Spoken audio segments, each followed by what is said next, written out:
go back to your own country. A lot of people were in the comments saying that Australia is a Christian country and that I should go back to my own country. And I want to make it very clear, I am Australian. My dad is a white Australian. I was born here.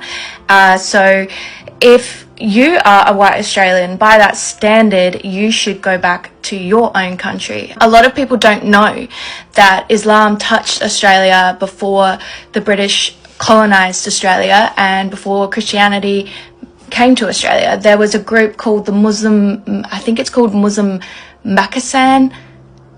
Please correct me if I pronounce it wrong, but they were a group of Indonesian fishers and they were Muslim and they had a peaceful relationship with the indigenous culture.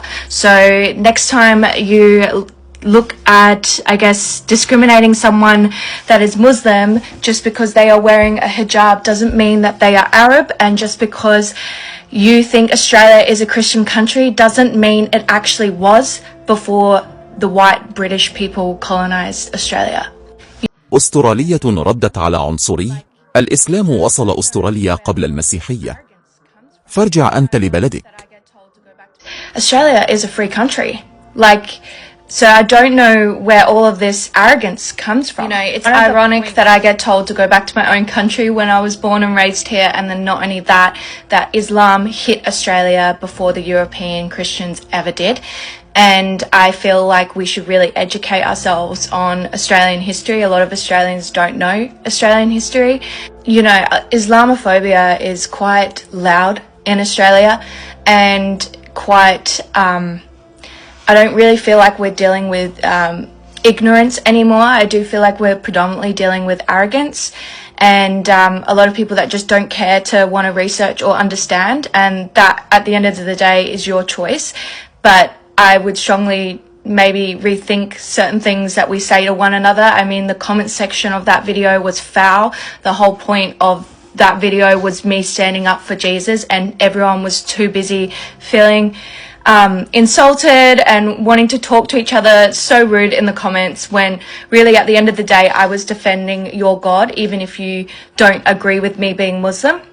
And last I checked, Australia is a free country. So I don't know where all of this arrogance comes from. ملك هندوسي تحدى البحار ليلتقي بالنبي محمد صلى الله عليه وسلم. المفكر الهندي شاشي ثارو يكشف لغزا تاريخيا وآثارا باقية حتى اليوم. There is a perception in the north that Islam came with the sword with Muhammad bin Qasim in 712. We in the south have a very different recollection. I will speak as a Keralite. From my state, we were used to what the people we today call the Arabs traveling to Kerala every year for 1,000 years before Islam. They were traveling when the winds were favorable across the Arabian Sea.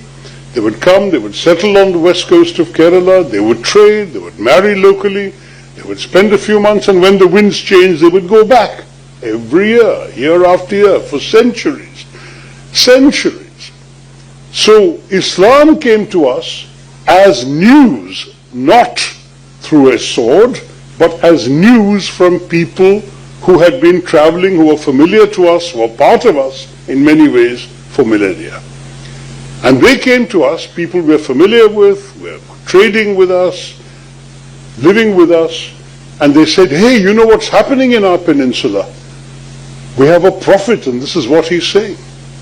So much so that a local Hindu king, Chiruman Perumal, was so excited to hear about this prophet that he organized a flotilla of 22 or 23 ships to go to the Arabian Peninsula so he could meet the prophet.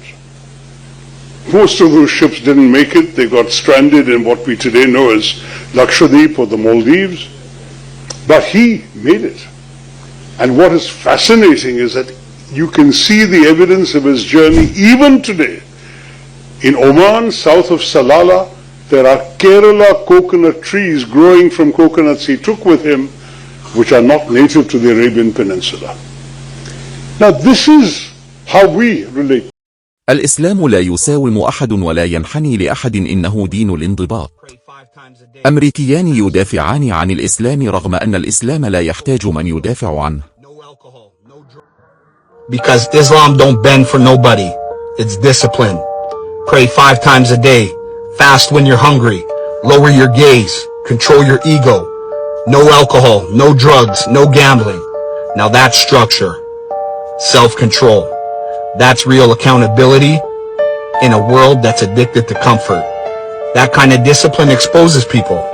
So instead of leveling up, they talk down on it. Some people mix.